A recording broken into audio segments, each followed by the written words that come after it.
Once upon a time, my mother loved my father.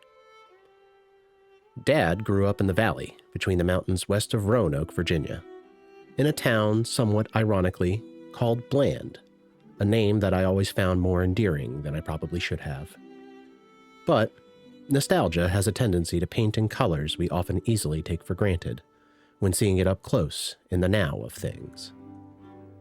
But growing up in a small town where the population often left its doors unlocked for easy approval of company, where the first ATM didn't arrive until the mid to late 90s, you tend to grow up there based on your wit, of which my father had plenty.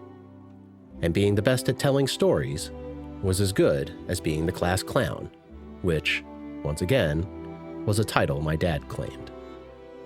This is one of those stories. I once asked him how life was before he and Mom separated. I'd often ask what got them together in the first place, a question of which both parents would usually deflect with a throwaway line, as if describing their version of the painted nostalgia like the descriptive placard next to a work of art. Simple, factual, and ready to move on to the next. But one time, he indulged me, and my mother confirmed the details. Ironically, it was always a story looked upon with fondness from both parents when they would tell their side of the tale. The humble beginnings were, again, before my time, when my parents were still living together. In a house or apartment, the specifics of which were never solidified, and I blame my lack of youthful curiosity in not inquiring. But I can only describe the detail of this humble dwelling as having a comfortable couch long enough to lay in, a slow-filling kitchen sink, and a sliding glass door that led to the backyard, which would trail down to a pond where local ducks would often come to be fed by their curious human neighbors. My mother, a woman of somewhat comfortable yet humble upbringing, who walked off the plane from her native Taiwan to the States to make a life of opportunity, was at home, and I can only assume somewhat bored, or at least in need of distraction.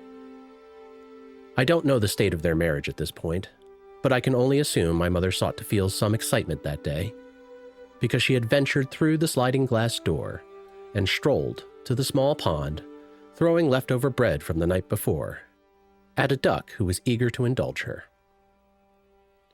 If you were to ask me, or even my mom, I don't know to this day if it was her intention or not before she had left the house, or if a moment of clarity had hit her sometime between tearing the small nuggets of stale bread apart.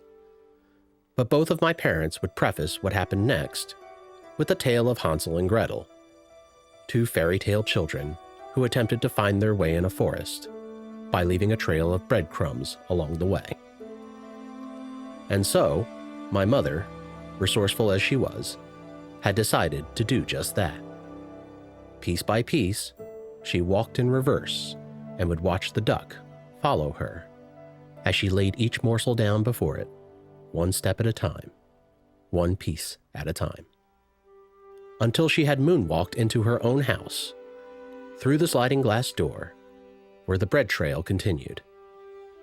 Unbeknownst to the duck, however, my mother was someone who grew up with a great deal of first-hand experience with what was about to follow. Sure enough, as the duck had ignorantly paced a few waddled steps into the tiled eat-in kitchen, Mom, like a dastardly whiplash villain from a silent film who would twist their mustache after doing something so melodramatically terrible, immediately sprung from behind the duck and slammed the sliding glass door shut. The length of time was debated, but after chasing this duck through her own home, she had managed to usurp it by the neck, wings wildly flapping as the reality had hit her that she was unprepared for any next steps involved. The bread and the sliding glass door was as far as the plan had gotten to this point. In a slight manic panic, with a wildly flapping duck's neck in her grasp, she hunted for a knife. And for some reason, again, I should have perhaps inquired, she couldn't find her cleaver. Mom would later recall that she tried several knives for the task, all of which were dull. She even once said she may as well have been attempting to saw its neck with a butter knife with how terrible it was going. But now, with the crazed duck still in her hands for much longer than expected, she was starting to panic, until she realized that ducks need air to breathe. Unable to squeeze hard enough to matter, she instead improvised a solution, of which I'm still slightly perturbed she was able to do with such clarity given the circumstances. With her other hand, she placed the stopper in the kitchen sink and pushed the lever to the faucet, and waited, flapping duck in hand, waiting. You'd be surprised how long it takes for a kitchen sink to fill with water.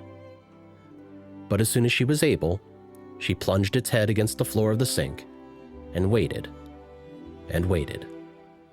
until the flapping had finally stopped. Ironically, Mom notes at this point that she found the cleaver soon after.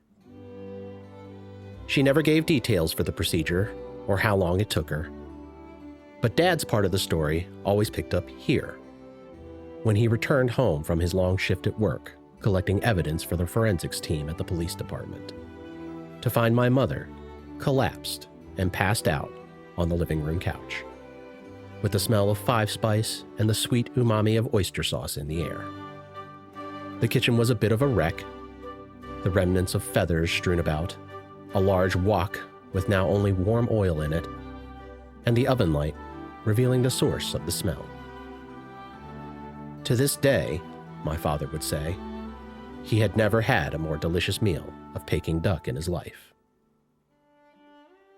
I often wonder if it was just that good, or if there was more behind what made that meal so special. To both of them. Mom had literally never made it for us herself. Not even once. And part of me likes to think that maybe it's because she realized she'd never be able to enjoy it as much as she had that day. For whatever the reasons may have been, and for why she felt motivated to produce something so labor-intensive for someone she would later grow to curse the name of to my brother and me, frequently, for the majority of my youth.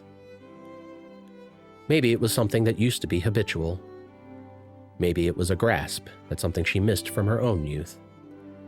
Maybe she just knew he'd love it. I don't know to this day what motivated her to make my father Peking duck. I'll never know if Dad looked back on this story with fondness, admiration, or just the humor of it. But I hope he knows, as I do, that no one makes a whole Peking duck from pond to table without some love involved.